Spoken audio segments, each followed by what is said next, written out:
Remarques-tu que bouger n'est plus aussi facile qu'avant? Peut-être n'y as-tu pas beaucoup réfléchi, mais essaie ceci tout de suite. Peux-tu toucher le milieu de ton dos comme si tu voulais ajuster la graffe de ton soutien-gorge? Et qu'en est-il de te relever du sol sans t'appuyer sur rien?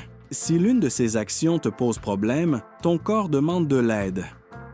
Ce que beaucoup de femmes attribuent simplement au vieillissement est en réalité profondément lié à un changement interne plus spécifique, les effets de la ménopause sur les articulations.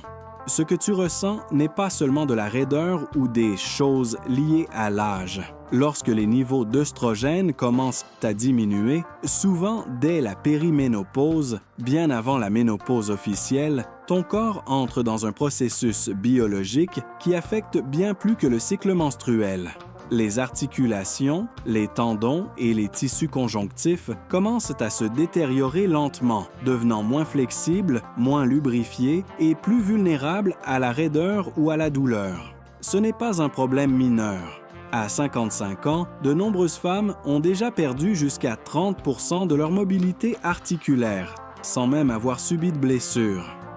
Ce n'est pas que tes muscles soient plus faibles, c'est que tes articulations ne se comportent plus comme avant. Ce qui est curieux, c'est que presque personne n'en parle, tandis que les bouffées de chaleur, la fatigue ou les changements d'humeur attirent toute l'attention, l'impact sur tes articulations passe inaperçu. Même les médecins ou les entraîneurs le mentionnent rarement, alors que cette détérioration est l'un des facteurs qui affecte le plus la qualité de vie des femmes de plus de 50 ans.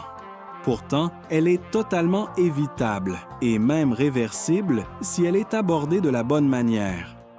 La clé réside dans un type d'étirement spécifique. Je ne parle pas de t'étirer par habitude avant de marcher ou de faire du yoga au hasard. Je parle d'une séquence conçue spécifiquement pour contrer les effets de la chute des œstrogènes sur ton corps. Ces étirements, testés par des physiothérapeutes spécialisés dans la santé féminine, réactivent les zones du corps qui ont perdu leur élasticité, leur mobilité et leur lubrification interne. Des milliers de femmes qui pouvaient à peine se pencher sans ressentir de tiraillement marchent aujourd'hui, montent les escaliers ou s'habillent sans difficulté grâce à ces mouvements spécifiques soutenus par la science. Considère cela comme une opportunité de redémarrage. Ton corps n'est pas cassé, il répond simplement à une nouvelle étape de ta vie. Ce dont il a besoin maintenant, c'est d'une approche plus intelligente, adaptée à cette transition hormonale. La bonne nouvelle, c'est que tu n'as pas à vivre avec la douleur ni à te résigner à bouger de moins en moins. Tu peux reprendre le contrôle de ton corps avec seulement quelques minutes par jour en appliquant des étirements qui agissent précisément là où tu en as le plus besoin. Mais avant de t'enseigner les exercices, tu dois savoir ceci. Il ne s'agit pas de bouger pour bouger, sans comprendre comment et pourquoi ton corps a changé. Les résultats seraient limités, voire contre-productifs. Ce n'est pas la vidéo typique avec des astuces de mobilité. C'est une approche globale, conçue pour restaurer l'agilité, réduire l'inflammation articulaire et redonner à ton corps la fluidité que tu as l'impression d'avoir perdue. Rappelle-toi ceci, l'œstrogène n'affecte pas seulement ton humeur ou tes règles. Il maintient aussi sain le liquide synovial, qui empêche le frottement douloureux entre tes os et favorise la production de collagène, la matière qui donne sa force à tes articulations. Quand ce système commence à faillir, les mouvements ne sont plus fluides. Chaque pas, chaque rotation, chaque étirement donne l'impression que quelque chose grince à l'intérieur. C'est pourquoi, lorsqu'elles franchissent la cinquantaine, les femmes ressentent plus de douleurs articulaires que les hommes, même si elles pratiquent la même activité physique. Ce n'est pas de la génétique, c'est de la physiologie hormonale. Alors, si tu te reconnais dans tout cela, tu es au bon endroit. Tu es sur le point d'apprendre à t'étirer intelligemment, avec intention, conscience et résultat. Respire profondément et prépare-toi. Ce que je vais te montrer peut changer complètement ta façon de bouger et ta manière de te sentir à partir de maintenant. Tu as remarqué que tu ne bouges plus avec la même aisance qu'avant, mais tu n'arrives pas à en identifier clairement la cause. Peut-être que tu ne ressens pas une douleur vive, juste une raideur persistante au réveil ou un léger inconfort qui apparaît lorsque tu fais certains mouvements.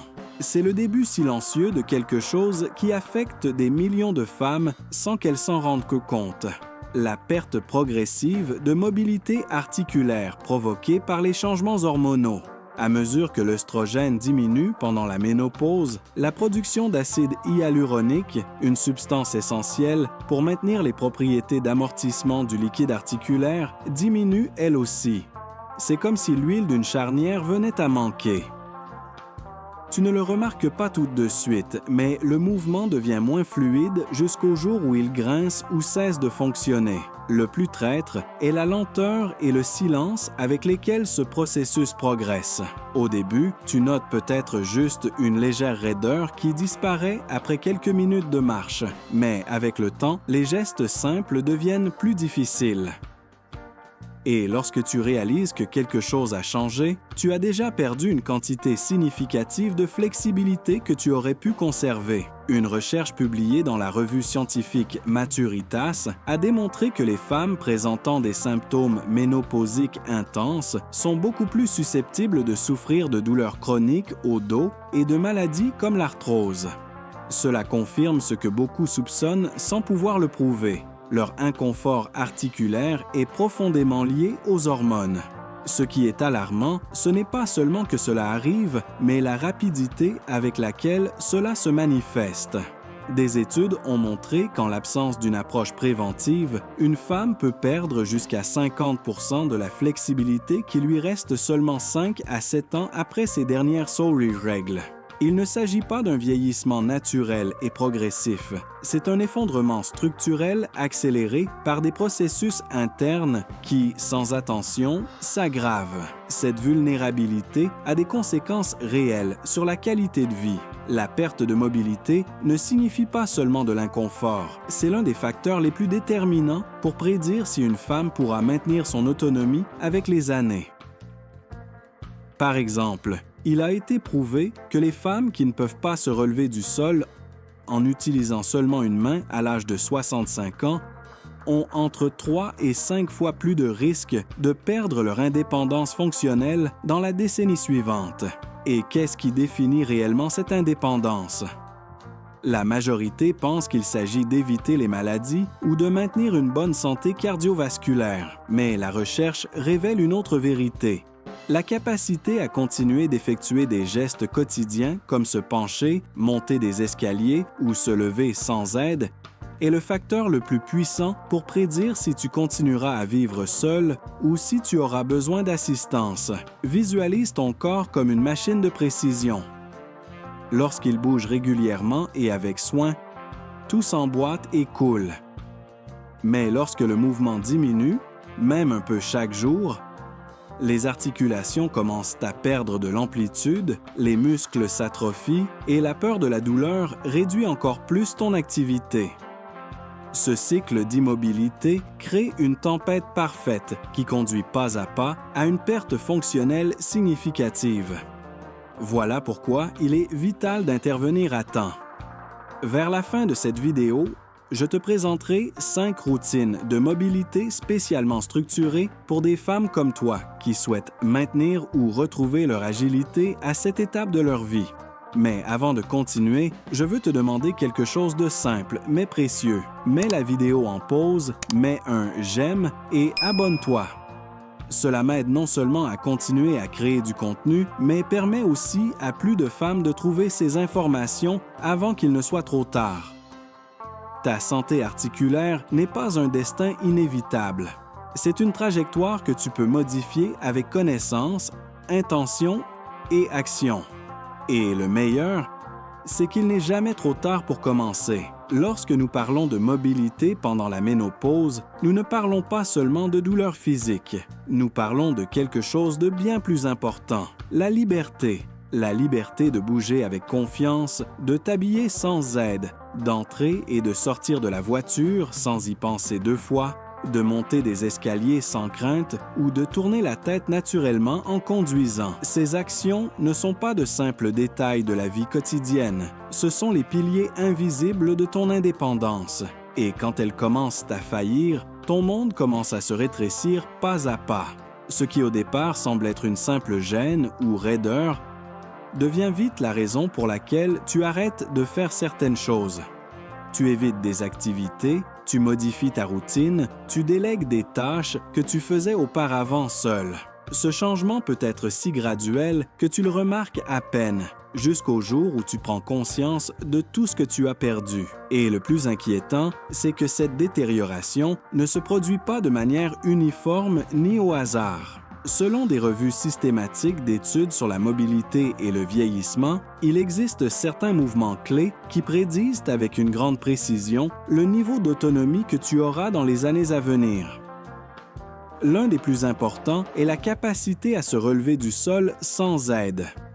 Ce geste apparemment simple est en réalité un test puissant de fonctionnalité. Les personnes qui ne peuvent pas le réaliser ont une plus grande probabilité de perdre leur indépendance fonctionnelle dans la décennie suivante. La bonne nouvelle, c'est que ce déclin de la mobilité n'est pas une sentence inévitable. La science a déjà démontré que tu peux ralentir et même inverser une grande partie de cette détérioration grâce à des stratégies spécifiques. Des études publiées dans des revues scientifiques ont confirmé que l'exercice régulier associé à des étirements bien conçus aide à maintenir la flexibilité, renforce le système musculo-squelettique et réduit considérablement le risque de chute. Ces actions ne préservent pas seulement tes articulations, elles préservent ton autonomie. Ce n'est pas une théorie, c'est un fait prouvé. Il existe une relation directe, presque mathématique, entre la mobilité articulaire et ta capacité à maintenir une vie indépendante. Chaque degré de flexibilité que tu conserves aujourd'hui est un investissement dans ta liberté future. Et si, en plus, tu t'intéresses à des compléments qui peuvent renforcer ce travail de l'intérieur, en améliorant ta santé osseuse, articulaire et ton métabolisme, tu peux en trouver quelques-uns recommandés dans les liens de la description. Mais il y a quelque chose que beaucoup de femmes ignorent. La détérioration hormonale n'agit pas de façon aléatoire. Ce n'est pas simplement que tu deviens plus raide avec l'âge, c'est un processus systématique profondément lié à la baisse d'œstrogène. Contrairement au vieillissement naturel, qui varie beaucoup d'une personne à l'autre, la ménopause suit un schéma très spécifique. Elle attaque certaines zones du corps de manière prévisible. C'est pourquoi les étirements qui te servaient à 30 ou 40 ans ne donnent plus de résultats.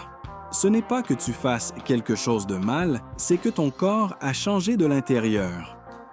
Au niveau cellulaire, tes tissus conjonctifs ne répondent plus de la même manière.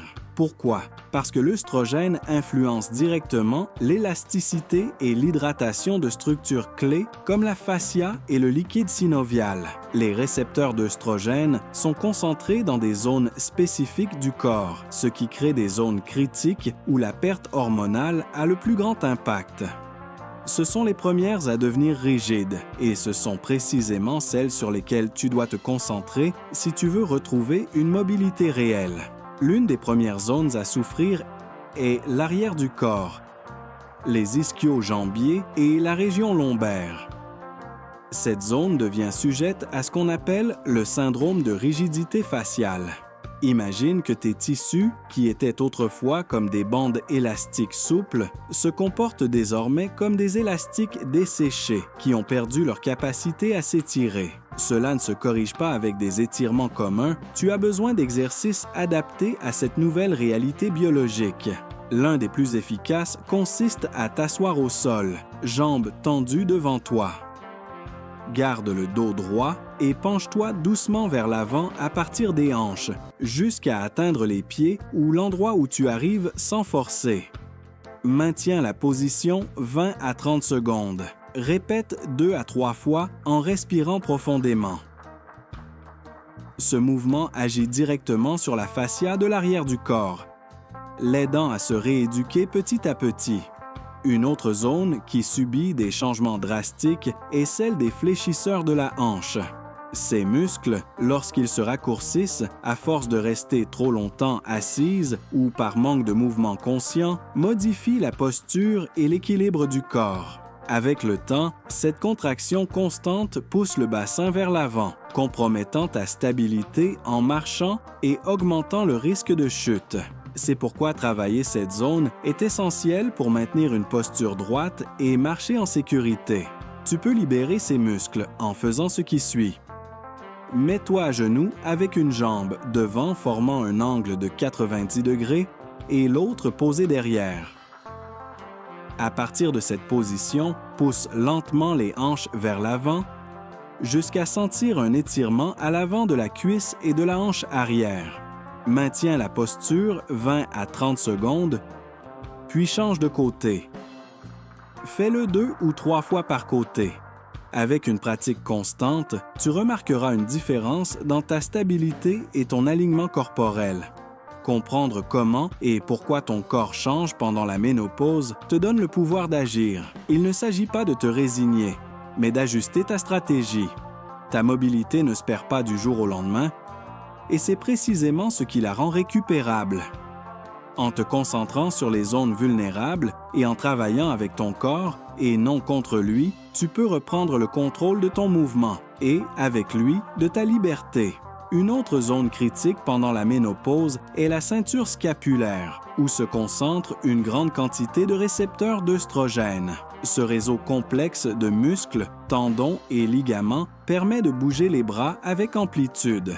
Cependant, lorsque les hormones chutent, ces tissus changent de structure, devenant moins élastiques et limitant des mouvements qui autrefois étaient naturels. Étirement utile. Adopte une bonne posture.